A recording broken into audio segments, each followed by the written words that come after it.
The iconic Thompson Speedway Motorsports Park hosts the penultimate race of the 2023 season for the NASCAR Whelen Modified Tour. Thousands on hand to watch the best modified racers, including point leader Justin Bonsignore, who's got a 2-point advantage over his closest challenger, Ronnie Silk.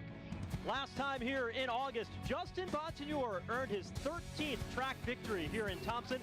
He continues that momentum here today, but the seasons have changed. Other contenders like Craig Lutz, a 2-time winner at Thompson, has momentum on his side. But then there's wild card contenders like Eric Byrne. He led 6 laps in August and has a very fast race car again today. The green flag for the Sunoco World Series of Speedway Racing is next. Hello everyone and welcome inside the Thompson Speedway Motorsports Park for the NASCAR Whelen Modified Tour at one of the most iconic venues on the series schedule. I'm Joe Koss alongside Pete Falcone. Pete, this is modified country and no better place to see the NASCAR Whelen Modifieds take the high banks of this 5/8 mile oval in Connecticut. Well, they run here at Thompson more than any other venue that they ever visited or do continue to visit.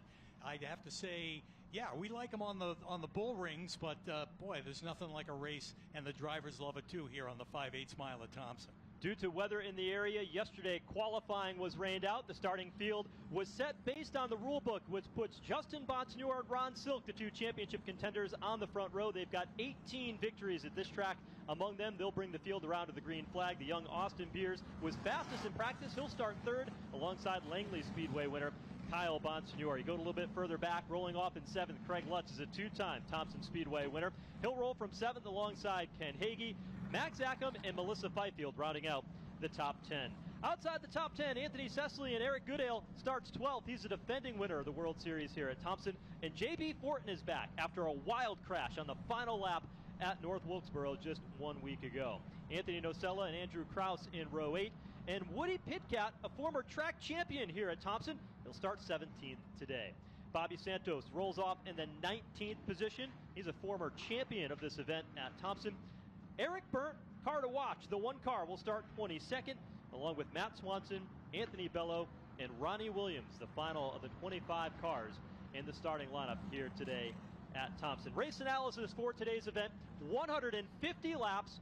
It's a 5/8 mile, high-banked racetrack with 26 degrees of banking, and it's 60 degrees here in Thompson, Connecticut, one of the warmest World Series of Speedway racing we have ever seen at this racetrack. Yeah, that certainly benefits the fans, benefits the race cars too. Nice, thin, cool air, get these things fired up and at the top of their speeds when the green flag drops. The championship battle among Justin Bonsignore and the 51 car, who's the pole sitter, will start to the outside. That's the preferred lane on starts here at Thompson. Inside lane is Ronnie Silk. Justin Bonsignore holds a 2-point advantage coming into today's race, and you get a lap bonus if you lead a lap here at Thompson. And that's something that these 2 are going to be going after, knowing that the championship battle is so tight. We'll document that as the day goes on. The pace car heads for cover alongside car owner Stan Mertz, riding on the pace car here today in his final as a car owner. Green flag is out and we're underway at Thompson, and it is Ronnie Silk to the bottom that jumps out ahead of Justin Bonsignore. In this early going, yeah, that's right where Silk wants to be, but Austin Beers is trying to spoil that party as he dives down low into turn number 3. Austin Beers pretty aggressive out of the 3rd spot in the early stages, but it is Ron Silk who picks up that championship bonus point for leading a lap early on the opening circuit. He leads across the start-finish line, but off turn number 2, Eric Beers able to put the nose to the inside, and they are dead even across in turn 3. Now able to clear him. The 64 gets up in front of Silk and speeds across the stripe. He will lead lap number 2. So Austin Beers in the 64 car, leading the way, led 66 laps a week ago at North Wilkesboro Speedway, and his car coming to life here in the early stages. Was fastest in practice. He said earlier today that all I want to do is focus on winning the race. I know my championship opportunity is not there. But there's a couple of other drivers that are in the field today that could be a factor, and among them the 1 car. Eric Byrne. His car was very quick when we were here in August, but because of the way they had to set the starting lineup today based on rules and the rain out in qualifying, they didn't have a lot of owner's points. That one car has to start in the back of the field today. He's going to be fun to watch in the early stages. Yeah, there's some of those guys that normally would have a pretty good run here at Thompson, like Ronnie Williams and Bobby Santos. And again, as you said, because they set the lineup by points, those guys had to start from way in the back. But hey, it's 150 laps and anything can happen. Burnt, a 2003 track champion 20 years ago in the SK Sunoco Modified Division here at Thompson Speedway Motorsports Park. He's a veteran of modified racing in this part of the country, and although he hasn't run a lot of tour races, in fact, this is just his second start in the last decade, he is a very well-known and respected veteran driver, especially on long-run speed. He's teamed up with Robbie Fuller in this one car, and this is an R&D type chassis for this team. And they have got all the best goodies as they look to be able to get this car to victory lane today. Just ahead of them, Pete, the 34 car, that's J.B. Fortin. He had a wild incident across the checkered flag to finish the race in North Wilkesboro. They went to a backup car to get ready here. He had a little bit of a pain in his back coming out of that event, some bruising, but was able to get that car back together to be able to go racing here, get that team back together to be able to go racing here at Thompson. It's good to see him back in action. Yeah, he's feeling the heat too, as he's got plenty of competition right up there on the back bumper. Andrew Krause in the 24. Here is Eric Burnt now in the 1, working to the inside of the racetrack underneath Andrew Krause, I should say. Nothing doing there. Here's the 82 car of Craig Lutz. He's battling with Max Zackum, who's in the 26 car today. Craig Lutz running 8th at the moment. He's had a lot of speed over the past couple of races, but they haven't had the luck on their side. They had an engine fail on their car at the Oswego Speedway a couple of weeks ago, and then last week they had a right rear tire come off after the pit stop, and that cost him a good run. But there's been a lot of optimism in that 82 car for Craig Lutz. Some of these guys like Craig Lutz and Austin Beers having a little extra time on the track this weekend as other modified divisions are running as part of this World Series program, and they've been out to run in the Outlaw Modifieds earlier this afternoon. 3 days of jam-packed racing. It started Friday, it got rained out Saturday because of the wet weather, but today the action continues on. But usually here at Thompson, there's so many opportunities to get behind the wheel of some type of race car, and that has played to the advantage of drivers like Austin Beers, as you mentioned, Matt Swanson, who's in the field, Eric Goodale, and even Jake Johnson in the 3 car to the left of your frame there. That's a driver who's got a lot of experience here at Thompson, but he won a late model feature event here on Friday night. Yeah, so he's got some track time under his belt as well as they continue to run around the Thompson Speedway. 12 laps complete already. There's Jake Johnson in the 3 car. It was a great day to be a Johnson here Friday night. Nick Johnson won the track championship in the late model division, while Jake Johnson came away with the victory. And Jake has had another solid season in the Whelen Modified Tour, running on a part-time basis, sharing this ride with Brian Narducci throughout the 2023 campaign in Old Blue for this 3 team. We talk about the seat time. We saw Justin Bonsignor in the grandstands on Friday night, obviously making a few mental notes when he watched the Sunoco Modifieds that were running here on Friday, as he kept an eye on what lines people were running. Although for a guy that certainly is 3rd on the all-time win list here at Thompson, he certainly knows the way around. I don't think he has to get coaching from anybody. There's a defending race winner, Eric Goodale in the number 58 machine, as he's got a busy day today, running a modified race a bit later on in the afternoon. But that 58 car, he said, my car fires off not as quick as some of the others, but when I get 6-7 laps into the run, that this car really starts to come to life. And he was pretty optimistic about being able to defend his race victory from a year ago. You've got the 26 car. Max Zackum was driving this race car. This race car went back to Eddie Flemke in the Raceworks chassis shop earlier this week. They've got a brand new motor in that 26, and Max has had great runs here. He made his debut here at Thompson 10 years ago, finished 6th that day, and he was thinking that this car was going to be strong enough to be inside the top 10 when the checkered flag flies, and right now he's running 8th. Yeah, and a little bit of contact with Goodale that time coming out of turn 4. He got a little sideways, and they bounced off of each other. He was able to clear it and pick up a few car lengths. Meanwhile, not the same for Goodale, who gets drop kicked back a spot. Falls into the clutches of the 36 of Dave Zapienza. Anthony Cecily gets by in the number 19 car when Goodale got sideways. There's a 6 car of Woody Pitkat, another former track champion here at Thompson, not only in modified racing, but also in late model competition. his car owner, Stan Mertz, making his final run as a car owner. He opted to run the Whelen Modified Tour at the start of the season because he had a goal before he stopped owning race cars that he would run on the Whelen Modified Tour. And today, Woody Pitcat will bring Stan Mertz's number 6 car around for one final time. Stan was in the pace car when the pace car head off pit road to start things off today. And so a lot of tradition there. But more tradition from the one car. How about the outside lane starting to come to life today for Eric Byrne in that number 1? Yeah, he is already up to the 12th spot and looking for more. He's come all the way from the back and has been clicking them off pretty quick here. We're only 20 laps into it. Eric said before the race today that number 1 car in August was the best car he had ever driven. That day he started 16th.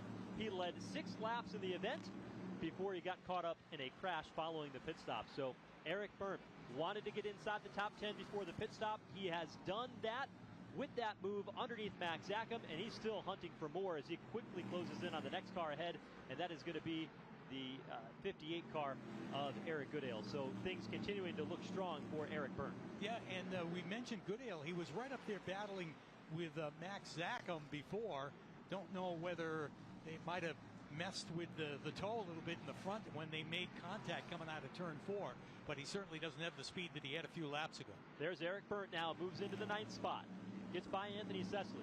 Right on the back bumper of the 58 of Eric Goodale. And here comes Eric Byrne, easily out of line. Goodale will give him the line to drift up in front off turn number 2.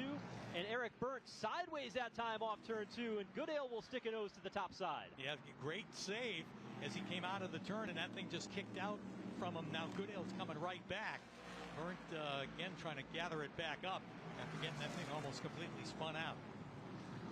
So although he's got a very good race car today, Eric Byrne certainly has his hands full. They do have tires on pit road that they can take should they need to be able to get some adjustments made on their race car, and they can be a bit aggressive. So starting at the back of the field where Eric Byrne did today doesn't seem to be all that big of a problem when you've got a race like Thompson where you can pass. There's a lot of grooves here at this track. You see Byrne running the outside lane. You see Eric Goodale running on that inside lane. That's a newer stretch of asphalt that was put down on the bottom of both turns here at Thompson, originally for some of the road course action that happens here at this racetrack when they're not running the oval. Up front, 26 laps in, Austin Beers looking for his 3rd win of the season. He leads the way. These two drivers looking for another championship. Ronnie Silk in the 16 car, behind by 2 points coming in. He's narrowed that down to 1 point, and if the race were to end right now, the championship battle would be tied. It's just that close here in 2023. Yeah, and of course, Bonsignor will always keep him within sight. Right now, as you said, running 2nd and 3rd. They're going to run together as much as they can all throughout the afternoon. Now, those two teams, the 16 of Silk and the 51 of Justin Bonsignor, parked just about 4 feet away from each other in the garage today. Most tracks we go to, they park the haulers back in the pit area based on points, and when you're 1st and 2nd, you're next to each other all year long. Those two teams, not a crew member, not an owner, not a driver, they have not spoken to each other in weeks, and they are battling for this championship. It's been as intense as ever, and as we roll into Martinsville here at the end of October, this battle, what happens here today could have a very key play in how the championship is decided at the end of the 23 season. Interesting that you bring that up because you're talking about the battle not just being on the racetrack, but in the garage at the same time. Very much so. Very much so. There is certainly a painted chalk line between the garage stalls back in the Whelen Modified Tour pit area. Both teams cordial to each other, but not a word has been spoken. How about that 3 car sitting right there in the 4th spot? Jake Johnson, those extra laps that he got here on Friday night might be paying off here as his car has pretty good speed here running in 4th. Yeah, he's itching to go forward.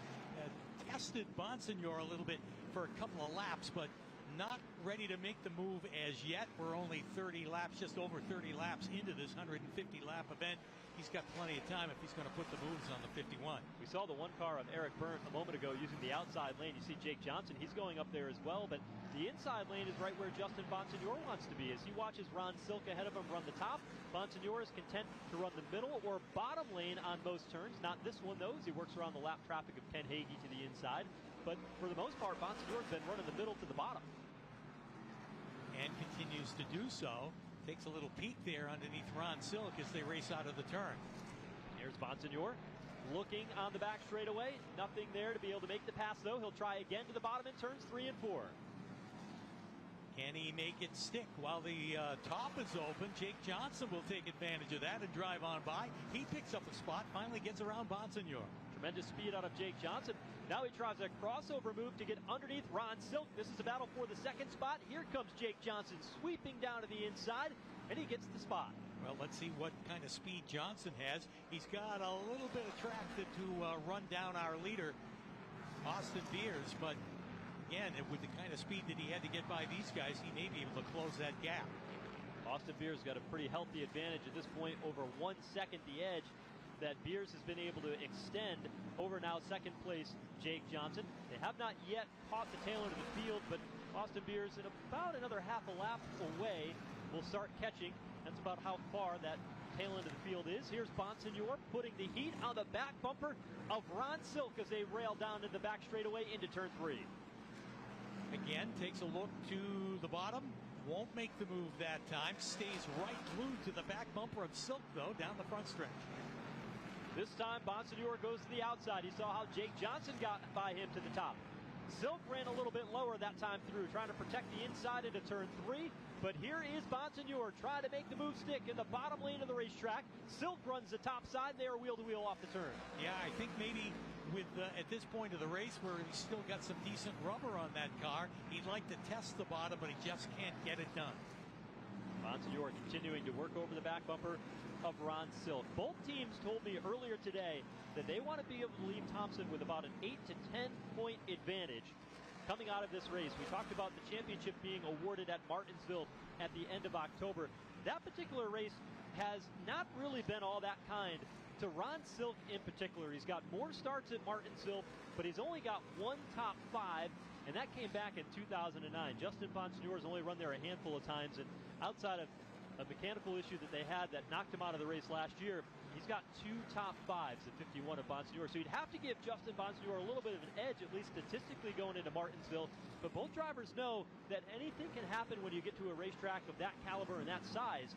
And so coming out of here with a healthy advantage is going to be really critical for both of these teams. Yes, and they know that. So obviously they're going to keep the speed up, but they're going to drive as careful as possible and not take a whole lot of chances.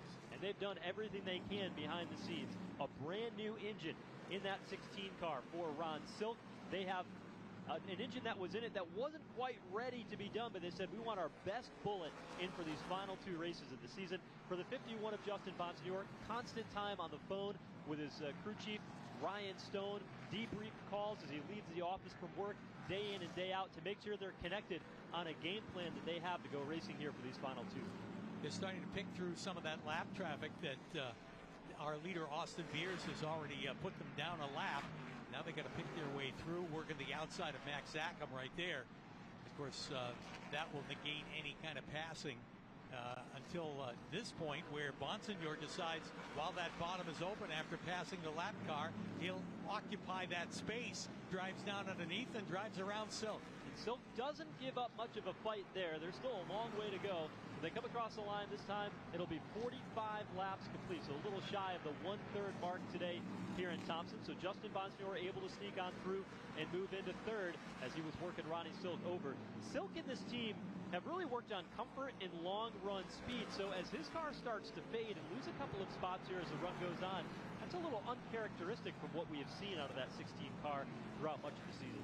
Well, once Bonsignor got by him, he's opened it up by a few car lengths at this point. Continues to make his march to the front.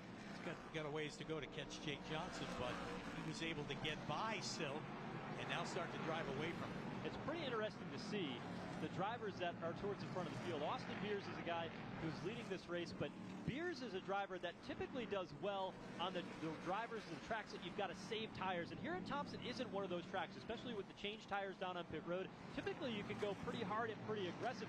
And until this year, Austin Beers was not that go hard and aggressive kind of guy, but he got qualifying figured out with 6 poles this year. He was quickest in the one short abbreviated practice session that they had just a few hours before the green flag here today. And they have stepped it up a notch on the racetrack. But the team will tell you they've had problems on pit road, as was the case when they lost the lead on pit road at North Wilkesboro. They ran over an air hose exiting pit lane. That was a violation that they could not recover from. So if Beers can maintain this aggressive style on the racetrack and continue to have good work down on pit road, you got to think they could have a pretty good day here today in Thompson. Yeah, and to think that if he didn't have those missteps, he'd be right up there with Bonsignor and Silk in this battle for the championship. He really would. It's not the first time that they've had challenges throughout the race with not able to execute 100% of the race, but when they have, they've been very good. Now, how about Jake Johnson? Because Jake Johnson, when we saw him make the pass to move into second, was a second behind Austin Beers, but now he's cut that down. You can see only a couple of car lengths, a little more than half a second now the advantage from Austin Beers back to Jake Johnson. Well, and again, Beers has had to contend with some lap traffic, and because he kind of has to move him out of the way first, Johnson has a little more clear sailing with those lap cars once Beers gets by him. But there's no doubt about it, as far as the speed goes, that Jake Johnson has been turning the faster laps of those two over the last handful of laps. You can visibly see how quick Jake Johnson is as he reels in the race leader. Austin Beers, two young drivers making their name in modified competition. Two-time a winner this season for Austin Beers. Jake Johnson still looking for that first career Whelen Modified Tour win, and they are going to have to navigate through lap traffic, and among them is the 50-car Ronnie Williams, who will give way to the inside lane.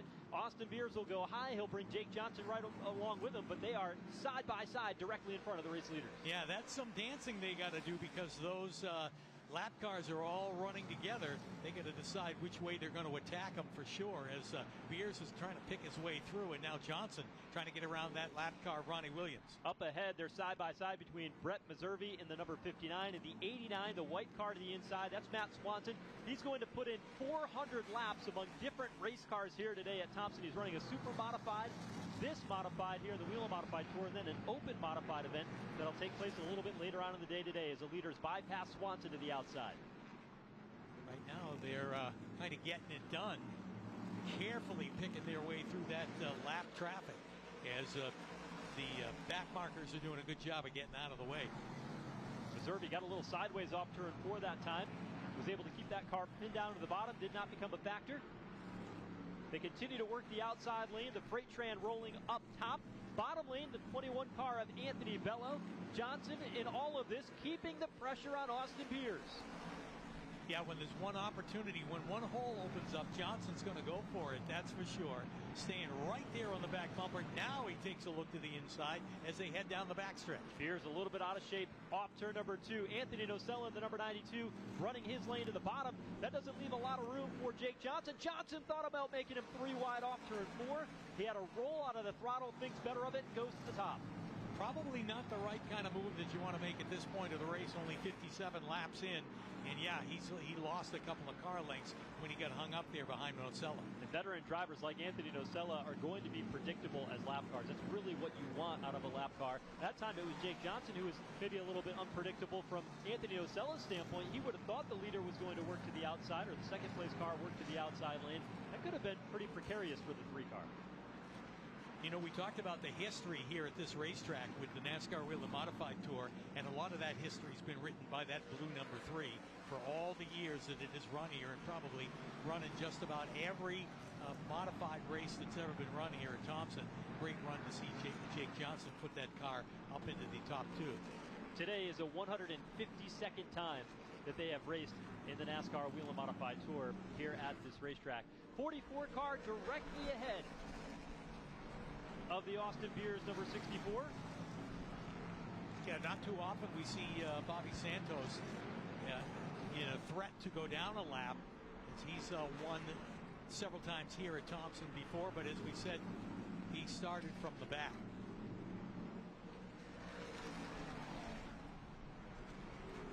Dave Zappienza, the 36, running on the bottom lane of the track. There's Anthony Sesley, who was inside the top 10 earlier in the day today, directly ahead, as Beers holds off, trying to challenge these lap cars here. We're now 61 laps in. Santos in the 44 car. The next car in front of Austin Beers, he ran in a midget car at Anderson Speedway in Indiana yesterday. It was Doug Covey who practiced his car earlier in the day today. Bobby Santos in the 44, jumping in this car, had a start at the back of the field, but I wouldn't have anticipated being 14th on the race course, going a lap down before the halfway point for Bobby Santos.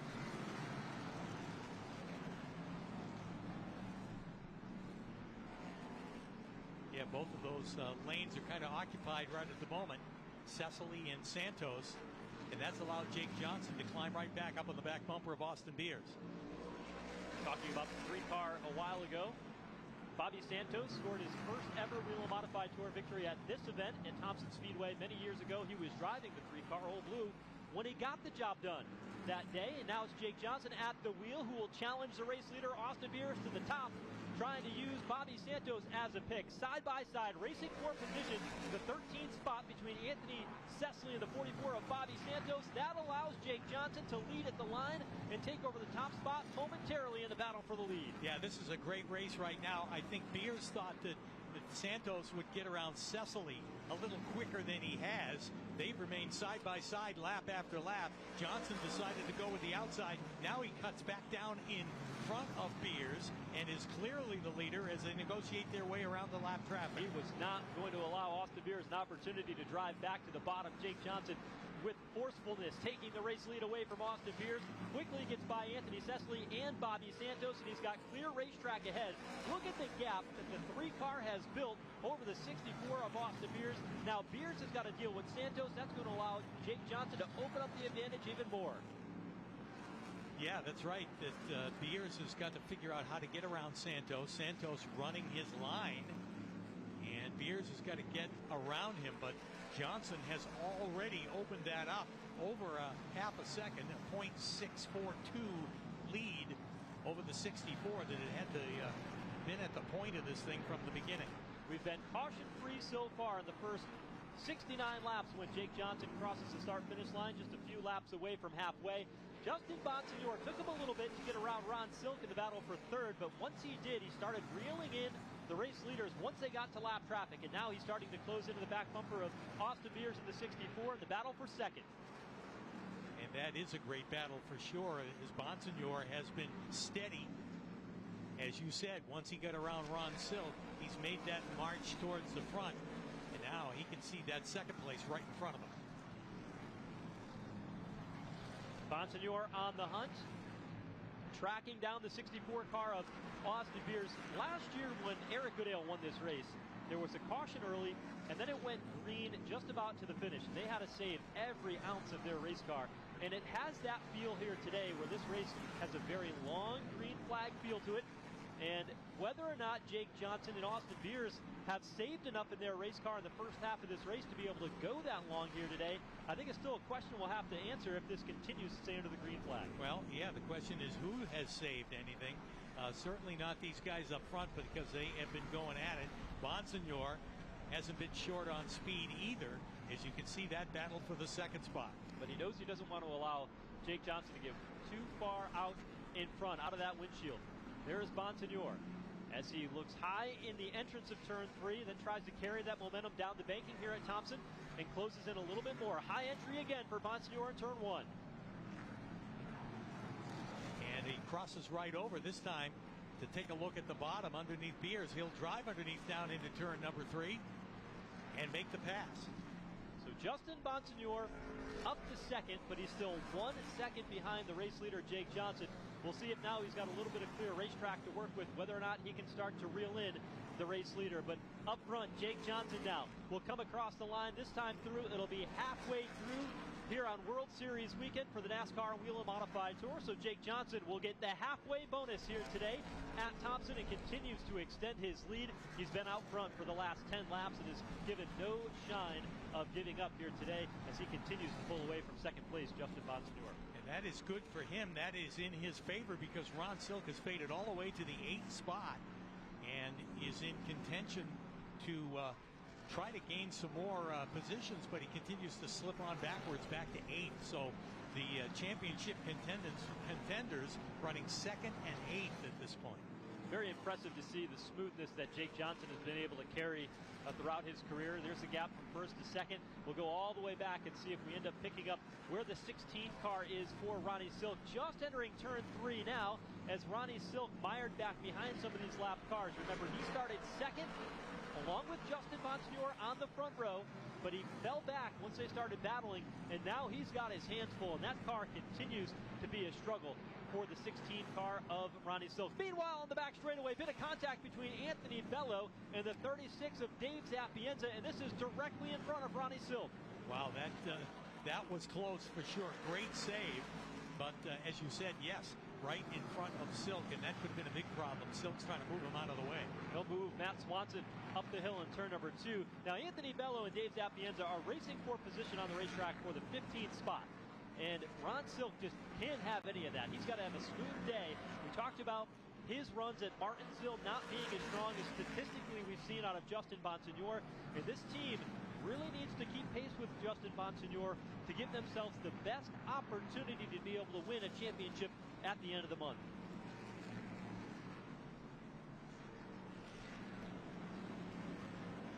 Silk mired in traffic, and look at this race car, the 16 car, really skating sideways off turn 4.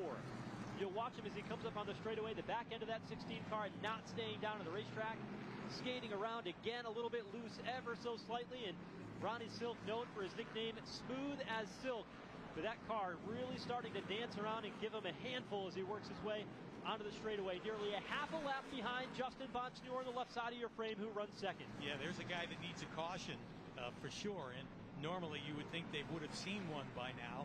He can only hope that something will happen so that he can duck the pit road and make the adjustments that he needs. And he's had a fight with some of this lap traffic. Meanwhile, directly in front of him, trouble. One of the cars has gone around. It's the 19 car of Anthony Sesley, who spins 82 laps into the World Series at Thompson Speedway. Anthony Sesley brings out the caution, and Jake Johnson leads the way at Thompson. So if you're going to have a caution, this is probably, from a pit stop standpoint, the perfect time caution you can have, because you're just past halfway. Everybody can come down pit road and get some tires, and boy, this is going to be a great opportunity for that 16 car of Ron Silk to help heal that ailing race car that he had. Well, I think we just saw Ron Silk's wish come true as we were just talking about that, thinking that normally in a race like this, we might have had a caution prior to this, and it hasn't happened. And he needed one, as you pointed out, so desperately as he admired all the way back in the 8th position. Meanwhile, Bonsignore running second behind Jake Johnson. So there's going to be a lot of activity on pit road when they get back around. Now, Jake Johnson is the race leader. We've got Justin Bonsignore running in second. When we look at how they'll lay out down on pit road, but both Bonsignore and Jake Johnson are going to be pitted very closely together. They'll have Austin Beers directly in front of him. For Ron Silk, he's going to have to work with the 32 of Tyler Ripkema in front of him. And so they'll have a little bit of work as everybody's going to be a bit out of sequence as they come in on pit road. And we have seen in races earlier this year, not being able to get on and off pit road cleanly has been a factor for some of the race leaders. So this is going to be a critical pit stop, not only with an opportunity to win here at the World Series, but also to be able to win the series championship at the end of the year. Well, they're chomping at the bit behind the wall there on pit road to get their mounts down onto the pit road so that they can jump over that wall and get the service done. The pits remain closed. We'll watch when they come around the next time. But they are loaded and ready to go once the pits open up. An air gun in hand, and they're ready to make some big changes down there.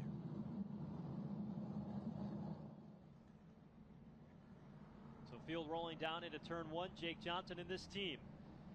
Can they rip off a quick pit stop as fast as their car has been all day long, with the driver Jake Johnson behind the wheel, and propel him with an opportunity to win his first ever Whelen Modified Tour race with a very quick race car that the entire team has put together? With a subplot here today, the championship battle with Justin Bonsignore second on the racetrack. Ron Silk has got some work to do. He'll come down pit road from the 8th position. Pit road is open. Jake Johnson leads the field onto pit road. Justin Bonsignore, Austin Beers, Eric Goodale, and Craig Lutz. The top 5 coming in. Will it stay that way when they exit pit lane? Pressure is on as they maintain their pit road speed. Of course, a lot of them with their pit stalls towards the front. Johnson peels off, so does Bonsignor, and just ahead of them, Austin Beers goes nose first in there to get his service. Austin Beers had the #1 pit stall by virtue of having the fastest car in practice earlier today. His car pointed at a pretty steep angle because the 3 car was already in his stall. Almost went over the line, did Austin Beers, but he is in the stop. The crew looking for a clean pit stop. He's got the #1 pit stall, is enough to get him on track. Meanwhile, the 3 car, a bit of a slow stop for him. Justin Bonsignor exits pit road. He will be the first off of pit lane. Then it's Eric Goodale, followed by the 64 of Austin Beers.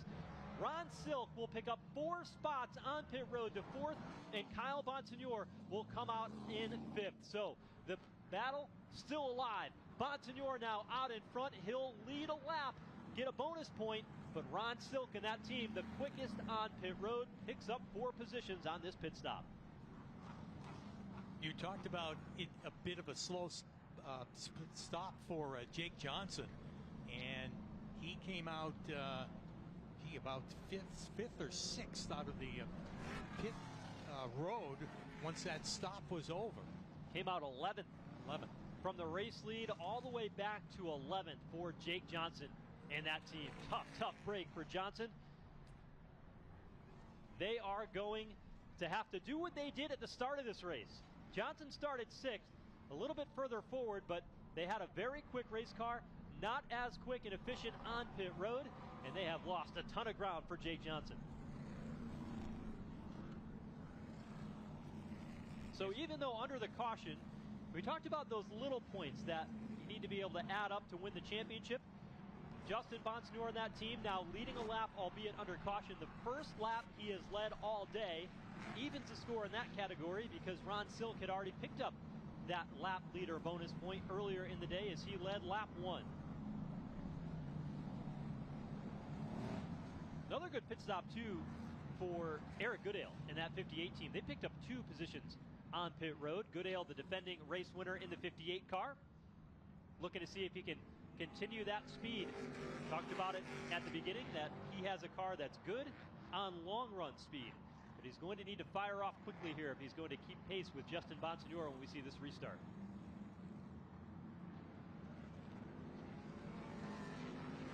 Lineup is set. They'll have one more lap under caution before they go back to green flag racing, and they have completed 89 of the 150 laps. The World Series 150 presented by FlowSports.com here at the Thompson Speedway, the 61st running of the World Series. So the lights on the pace car are out, ready to go back under the green flag here. They'll have 60 laps to go when the green flag comes out here at Thompson, the World Series of Speedway Racing, an iconic event on the schedule, one that many of these modified drivers have circled and want to win here at this racetrack. The traditional New England closing event always brings out fans from all parts of New England and beyond, and today it's home of the NASCAR Whelen Modified Tour with Justin Bonsignor, the race leader, starting to the outside of the defending race winner Eric Goodale on the bottom. Green flag is out. Ron Silk pushes Justin Bonsignor to the race lead. It's Eric Goodale now for 2nd, and Silk stuck behind Goodale, trying to battle for 3rd. And Austin Beers right there on the inside of Silk. Takes it down low through that 3rd and 4th turn. Trying to get a jump on Goodale. Not going to happen that time. Bonsignor leads the way. Goodale 2nd. Here is Silk now, tucked in behind, and there's Craig Lutz in the 82 continuing to have strong runs for them as Austin Beers trying to get back up front. And behind him, Jake Johnson, who out of 11th has already picked up quite a few spots. He's up to 6th, just 2 laps after the restart. Yeah, with not a lot of room to run, he's going to have to run that bottom, and he's trying it again now in that number 3. Down on the inside of Eric Berndt, and now taking a shot at Beers. He's down on the low side out of turn 4. Jake Johnson on the move in Old Blue number 3. Looking inside of the former race leader, Austin Beers. Beers trying to pinch him down off turn number 2. Johnson digs. They nearly come together on the back straightaway. Eric Berndt now a factor in the 1 car to the outside. Johnson continues to try and make it work. We see them bounce off of each other, and that's going to turn Beers and take Berndt into the wall. Beers goes around Eric Berndt, a victim of circumstance, directly behind a hard lick to the right front on that 1 car. Both cars very quick today. Beers able to get his car rolling once again, but I don't think the same is going to be said for the one car of Eric Berndt, because that car went in at a hard hit to the outside of turn 4. And damage on the back of the 64 car of Austin Beers. Well, history repeats itself for Eric Berndt. Another great run going today, as we saw the last time out here at Thompson in the NASCAR Whelen Modified Tour. And again, an accident will claim his day and take him out of contention. He never did make it up to the front as he did in August, but he worked from the back of the pack as high as 10th after that pit stop. Let's take a look at what happened. Off turn 4, the battle was on between Jake Johnson and Austin Beers. They came off the turn. You see Beers gets way up the racetrack, and that made contact with Eric Berndt from behind the right front into Austin Beers, and a hard lick for the one of Eric Berndt into the outside fence. Let's watch it again, Pete. Just watch that number 1 car ever so slightly get back into the 64 of Austin Beers. Yeah, and I don't know that Jake Johnson might have slid up a little bit, and they at least bounced tires off of each other. We're talking about Jake Johnson and Austin Beers, and that's what upset Beers to shoot him up the racetrack. And then he collects the one of Berndt, and Berndt has nowhere to go but into the unforgiving concrete wall. I think you're right, Pete, in the sense that the contact that may have been made between Johnson and Austin Beers earlier in the corner gets into the Nerf bar a little bit. Beers has to chase the car up the track a little bit. I think he maybe even lifted just a touch, and with Eric Berndt directly behind, there was no room for that. Things do get pretty tight off turn 4 here at Thompson, and there was no room for Austin Beers and Eric Berndt at the same time. They'll bring the car back down pit road. The 64 car looks like a new left front tire, but they certainly do have a tremendous amount of damage to the rear of that car as well. Yeah, and I think that if he didn't have a black Nerf bar on the left side, you might see a tire mark on there, or at least a dark-colored Nerf bar. You'd see a tire mark on there, because I believe that's where Johnson might have made the contact. Just enough to upset the 64 that he got loose, went up the racetrack, and Eric Berndt, just about the point that he's getting back on the throttle, had nowhere to go. So there's the Eric Berndt number 1 car. A couple of things happened under that restart that we didn't have an opportunity to mention. One was the 06 car of Sammy Ramu. Ramu, who's restarted in the 7th position, was called for a restart violation, and because of this caution, had to serve a pass-through penalty here under this caution. So he just drove his car through pit road and back out onto the racetrack. Anthony Bello will get the free pass. Here's a look at that restart. The bottom car inside of row 4 is Sammy Ramu, and as they came across the line, he advanced his position before the start-finish line, and that is a restart violation. You see him 3 wide to the bottom there, and that is the reason why he had to come down pit road for a pass-through penalty. So under the caution flag here, just shy of lap 100 here today at the World Series of Speedway Racing, you've got Justin Bonsignore, Ron Silk out in front, Eric Goodale, Craig Lutz 3rd and 4th, and Jake Johnson, who's been able to ride inside the top 5 after starting 11th in a handful of laps. Very impressive by how quick Jake Johnson has been in that 3 car even after the pit stop. Yeah, and that will continue, as even though he might have had a little rub there with the 64 going through the turn, obviously did nothing to upset his car. So he'll be one to watch when we get back under green flag racing. You see him right there behind Craig Lutz. 50 laps to go at Thompson. Justin Bonsignore leads Ronnie Silk and the rest of the Whelen Modifieds.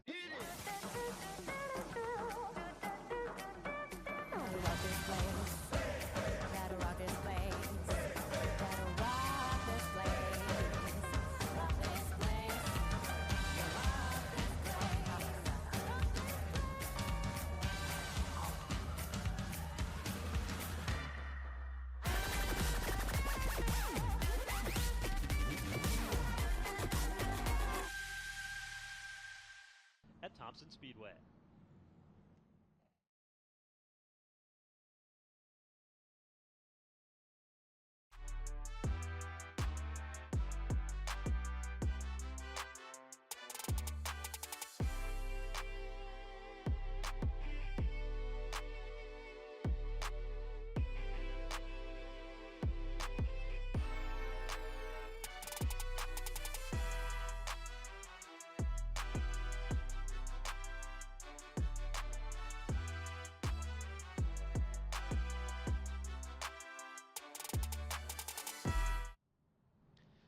It's the World Series of Speedway Racing at Thompson Speedway Motorsports Park. Justin Bonsignore is the race leader.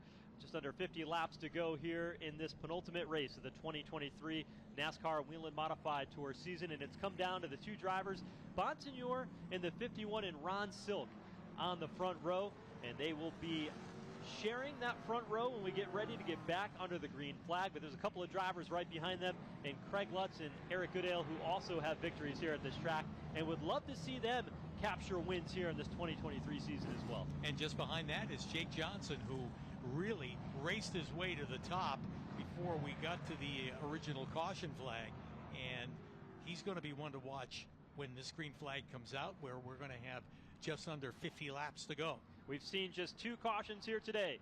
As the field rolls down the back straightaway, the race leader, Justin Bonsignore, to the top side, Ron Silk, who led the opening lap of the race from the bottom groove when they took the initial green flag, wants to do that again now and capture the lead here in the late stages. Green flag is out from atop the flag stand at Thompson. Justin Bonsignore gets away quickly. He'll bring Craig Lutz with him, and behind him, Jake Johnson, 3 wide down into turn 1. He'll pick up another couple of spots. Now he looks for 4th underneath Eric Goodale on the 58. Yeah, a pretty good battle there between Silk and Craig Lutz as they were bouncing off of each other on the backstretch in that battle for 3rd. But Johnson digging deep on the inside, going for more. Jake Johnson in the 3 car. The 82 car is Craig Lutz from Miller Plates, New York, to the top side of the racetrack. A 2-time winner here at Thompson, looking to see if he can get up there and mix it up with Bonsignore and Silk. But Johnson, who has been so strong all day long, started 6th, rallied to the race lead, and now he's trying to recover from a bad pit stop that had him restart 11th just a few laps ago.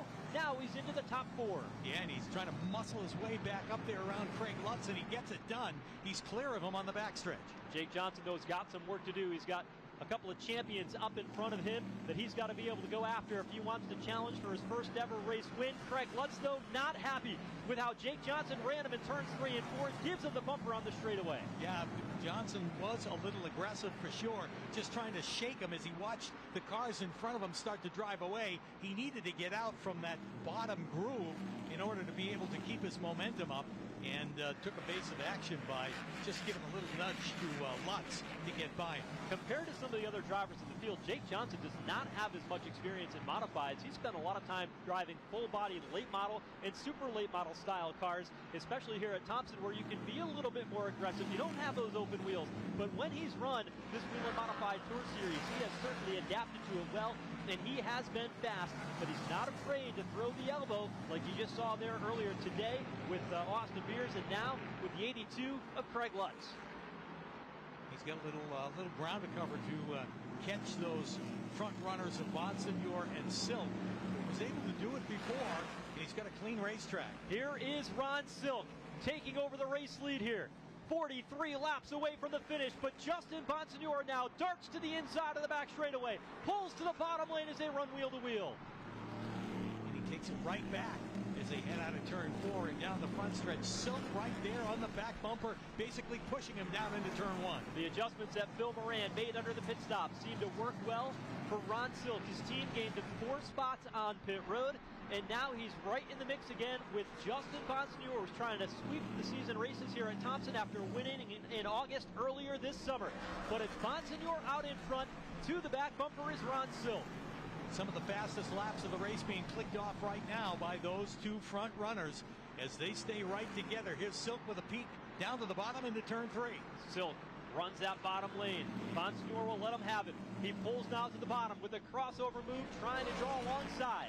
Keeps the wheel to the bottom as they come through turn 1. Bonsignore digging to the bottom. That's the kind of racing these guys live for. Back and forth, nose to tail, inside, outside, and they're doing it again as they head into turn 3. Both have had tremendous success here. Ron Silk earned 3 of his first wins in the Whelen Modified Tour here at Thompson. He's a 5-time winner.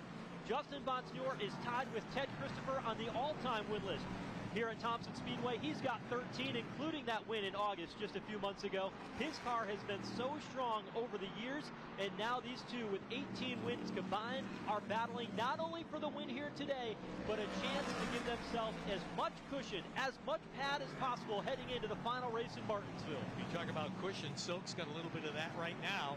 A couple of car lengths over Justin Bonsignore. You get a one where their Bonsignore is just kind of laying back. letting things cool down a little bit before he goes on the offensive once again. But again, Silk maintains that same distance over Justin Bonsignor. It's not by much, but it's enough to be a little more comfortable. When Ron Silk gets out in front, he is hard to reel in, especially at this point in the race. There'll be 36 to go when they come across the line this time by, and Bonsignor knows that. He cannot allow that 16 car to get too far ahead because it's going to be hard to reel him back in. Particularly at this stage of the race, for sure. As we see a little further back the action as they work their way through the turn, that's Austin Beers trying to scrape his way back to the front. This is a battle now for 11th as he works to the inside lane of Andrew Krause. Beers trying to make the best of a bad situation here of a few moments ago. Krause will get by to the outside lane, and Austin Beers has to settle in. He looks behind him. The 44 car, the 21 car of Anthony Bello is there. He got the free pass just a few laps ago and is able to roll his way inside the top 15. Yeah, tough day for Beers, and he'd like to get what he can out of this as he works his way through the traffic. Up ahead, Woody Pitkat in the 6, Bobby Santos in the 44, then Swanson, Andrew Krause, and Austin Beers in the 64 car.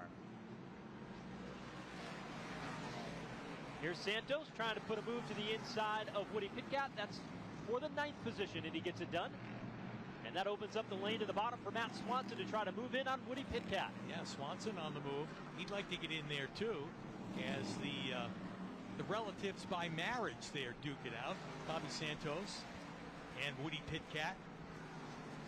Brother-in-laws between the two of them. I was going to say, yeah, running right together right now for bragging rights at the Thanksgiving table. Bobby, who married, I should say Woody, who married Bobby's sister several years ago. She was a great racer in her own right. Ran modifieds for a time. Also, NEMA midgets in this part of the country. Had several wins in her career.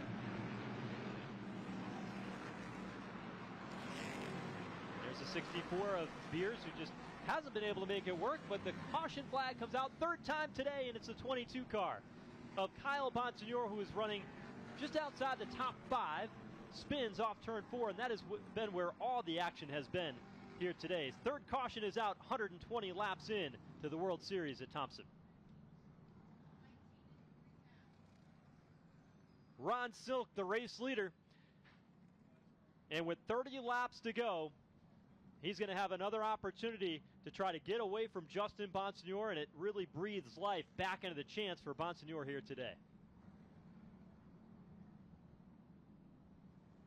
But a tough break for the 22 of Kyle Bonsignor. Had a good run going to this point and had a fast race car, faster than they've had in years past. We hadn't talked about him too much today. They had a good pit stop after that caution previous to this. Good quick work on pit road, but that car just not having the luck to get to the finish here at Thompson today. This is a little bit of a break for Jake Johnson too, who once he got around Craig Lutz, started to try and reel in those the two leaders of Bonsignor and Silk, but was not gaining the kind of ground that he was earlier in the race. This time it'll even it up a little bit.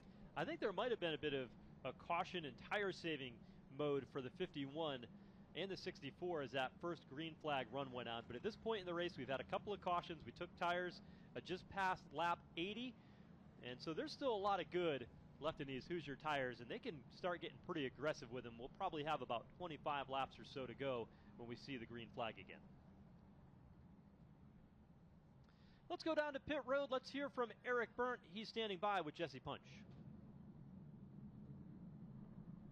Unfortunate early into the day here for Eric Berndt. Eric, having a strong run out there. I know this isn't how you wanted this day to end. What happened there, though, coming around turn 4?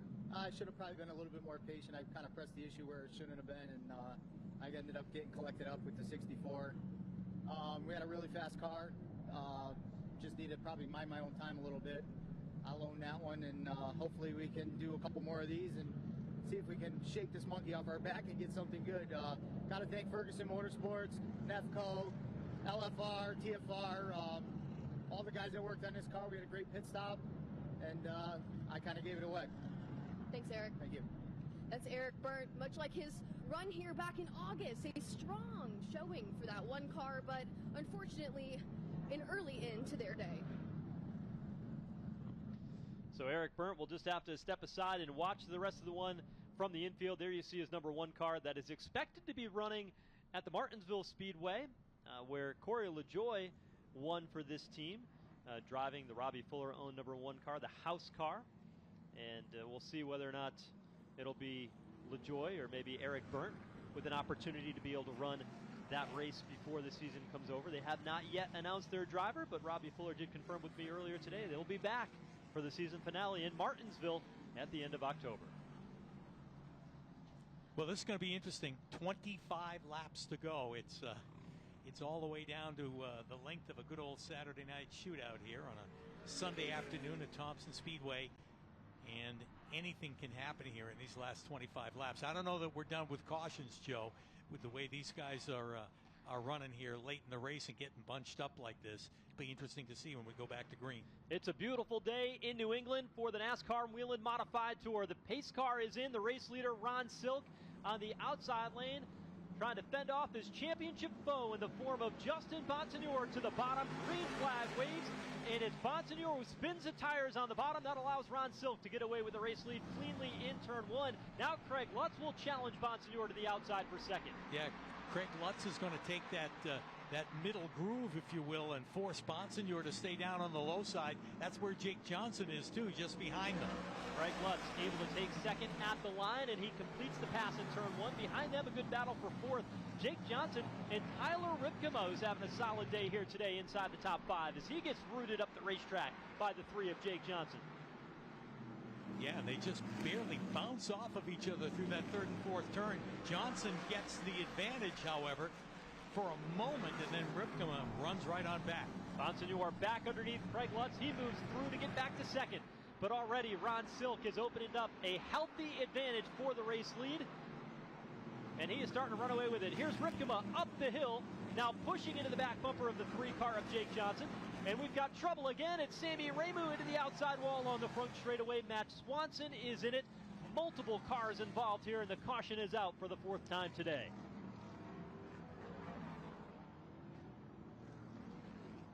So a crash on the front straightaway, and Sammy Ramu in that 06 gets the worst of it. Yeah, heavy right front damage on the 06, so we'll be under caution for a few laps while they clean this up. And all that tight running, when we took the green flag, we had only 25 laps to go, and it was go time for a lot of these guys, and it also meant bouncing off of each other, and thus we're under caution again with just 130 laps complete. Here's what happened. Watch the top 5 starting to get sideways. You see there's the 24 of Andrew Kraus. His car out of shape coming up off turn 4. Came across the nose of Sammy Ramu, and then there was nowhere for Ramu to go, and then the 89 of Matt Swanson was right behind as well. He was able to drive his car away, but it all started when the 24 of Kraus got out of shape right there off the turn and then came across the nose. Look at the 89 get jacked up by Austin Beers behind, and then the 21 of Anthony Bello all stuck as they came together. Bumper tag here along the front straightaway. Ronnie Williams in the 50 did a nice job of getting through that. You look at the 06 car, they had a good pit stop. Remember, we talked about how they had advanced. They were restarting 7th after the pit stop just past lap 80, but on that restart, he had that restart violation, and that put him at the back of the field and vulnerable for an incident just like that. And that could have collected more cars, actually. A lot of guys, as you pointed out, a couple of people making evasive action to get around it, but that could have completely blocked the racetrack. So while cleanup continues here on the front straightaway, 131 laps in, 19 to go at Thompson. Ronnie Silk showing the way.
We're back here at Thompson Speedway Motorsports Park in the quiet corner of Connecticut for the NASCAR Whelen Modified Tour as part of Sunoco World Series of Speedway Racing, one of the iconic events and tracks on the New England racing calendar and really where modified country belongs. I'm Joe Koss alongside Pete Falcone.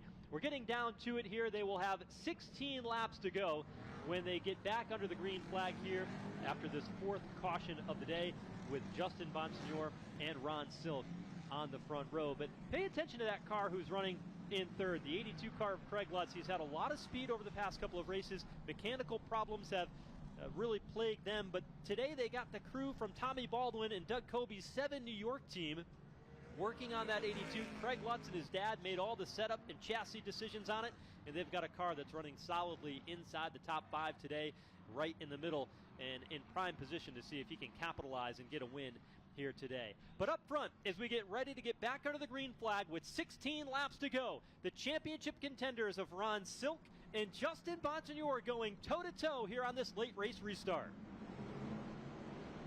Green flag is in the air, and they're back underway. Silk again darts right out to the front, and they're side-by-side for second. Johnson runs a high lane, but trouble deeper in the field. The 32 of Tyler Ripkema into the outside wall.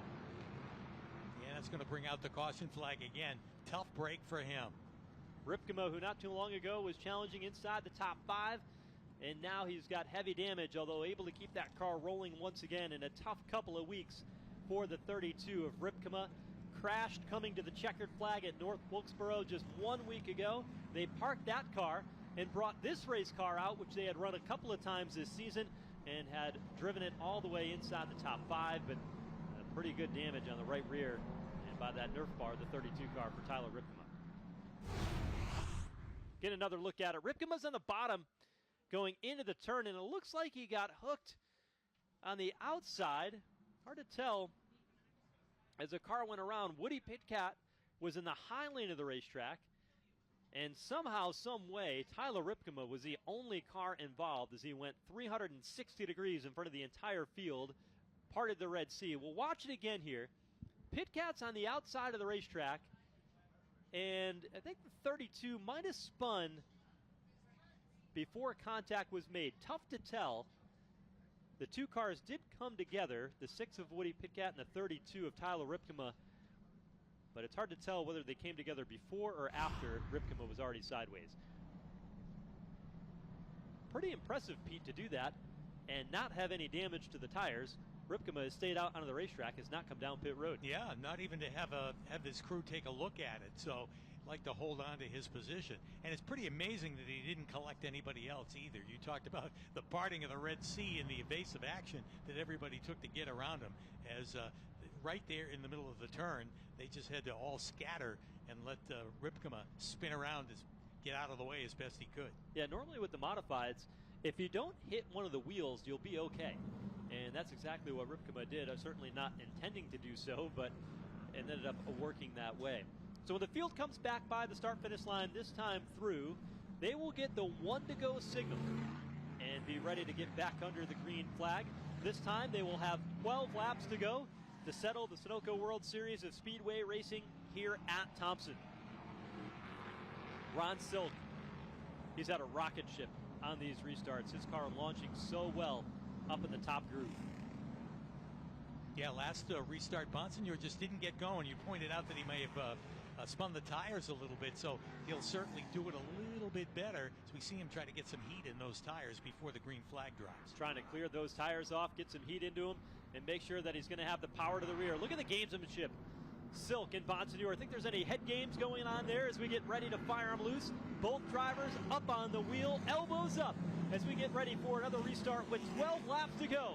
Bonsignore better on this start, but no, he's not. He gets knocked out of the way. Here comes Ron Silk, powers on by, and Justin Bonsignore, the championship point leader, is slow in turns 1 and 2. Yeah, trouble there for sure. Don't know what happened, except that he got ganged up on when the green flag came up, and he is just drop-kicked back several spots. Bonsignore is now up to speed, but he joins at the tail end of the field. Probably a transmission problem on the 51 of Justin Bonsignor, but that'll put him back in 17th on the running order.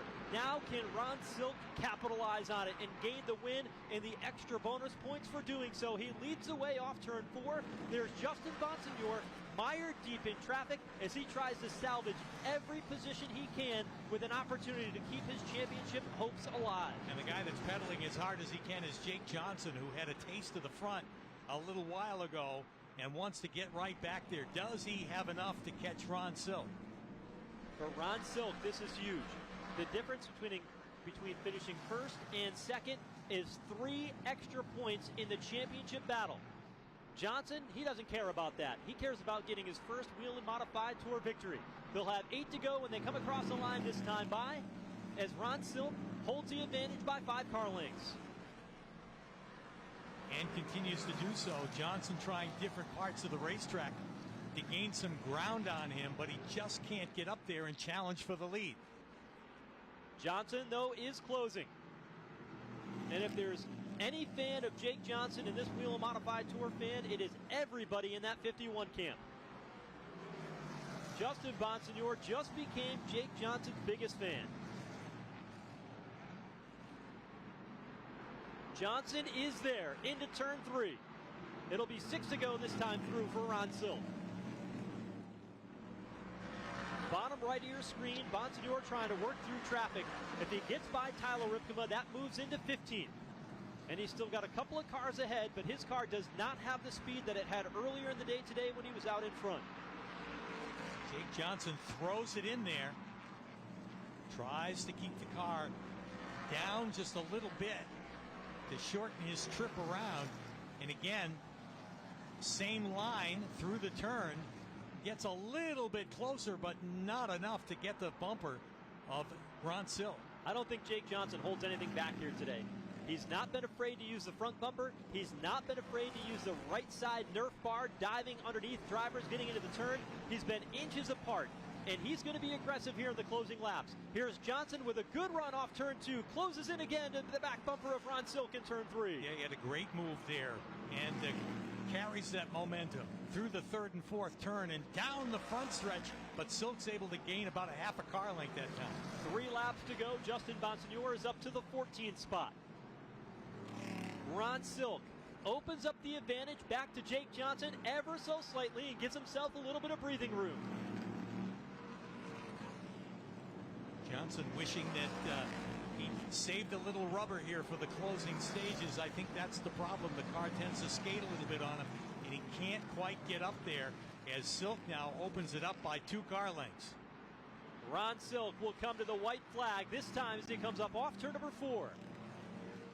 Final time around for Ron Silk, and he's got now 4 car lengths back to the 2nd place Jake Johnson. Yeah, Johnson threw everything he had at it, but unable to get up there and contend for the win. Ron Silk trying to capitalize on the misfortune on that late race restart for Justin Bonsignor, and he does all he can here today, and Thompson scores his 6th ever victory at Thompson Speedway Motorsports Park. Ron Silk in the 16 team, the winner, and will take over the championship point battle.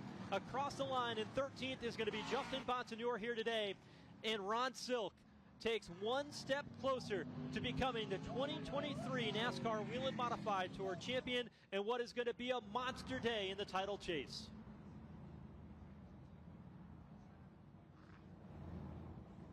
Ron Silk and this team came in and did what they had to do here today. They didn't expect in the late going on that late race restart with just 12 laps to go that Justin Bonsignor would have a problem. Bonsignor's car did not come up to speed, and Ron Silk on the outside of the front row got his car launched and going, and he was gone. He'll get 3 bonus points over Justin Bonsignor for the race victory.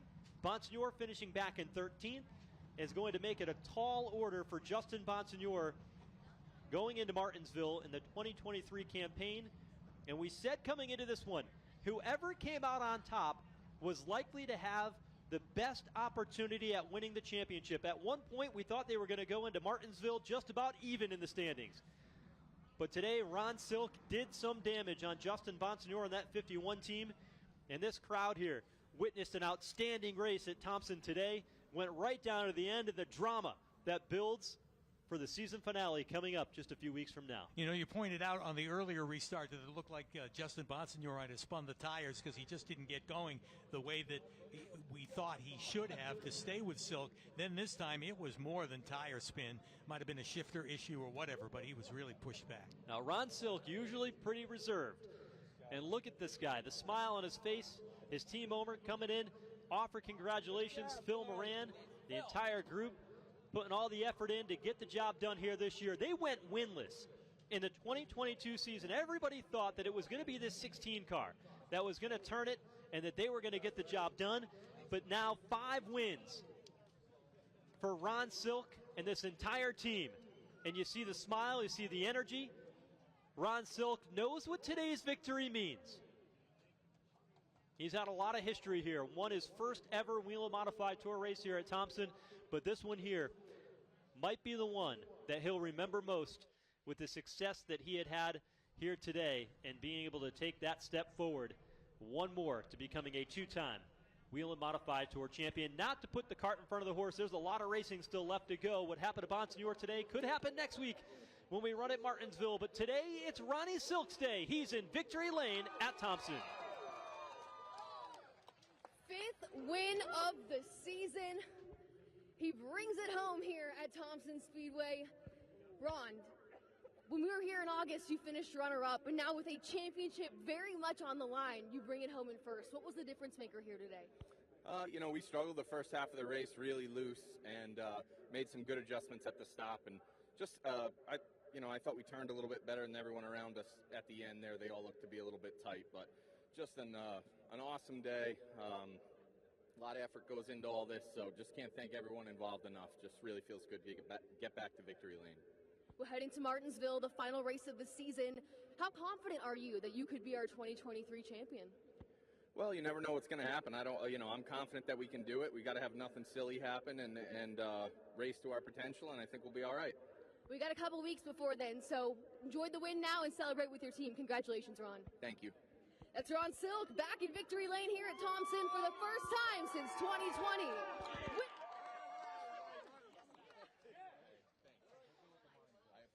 All right, Ron Silk gets the win here today at Thompson. Congratulations from John Holland, the entitlement sponsor of the World Series and Sunoco Race Fuels here, New England brand in Connecticut. As the trophy being placed here in victory lane along the front straightaway, you see the entire gang, the 16 team. This battle between Bonsignore and Ron Silk has gone all season long, and it came to a head at the Riverhead Raceway in the month of September, where the two were beating and banging on each other for the win, swapping the lead back and forth. We saw a little bit of that today, but with Bonsignore's misfortune, it really opens up the opportunity for this 6 team to really breathe a little bit of a sigh of relief and mean that today is really a monumental victory for them here in this tight battle all season long. Yeah, barring big issues at Martinsville for Ron Silk, he can drive the kind of race that he wants to race and have a lot of pressure off of him going in.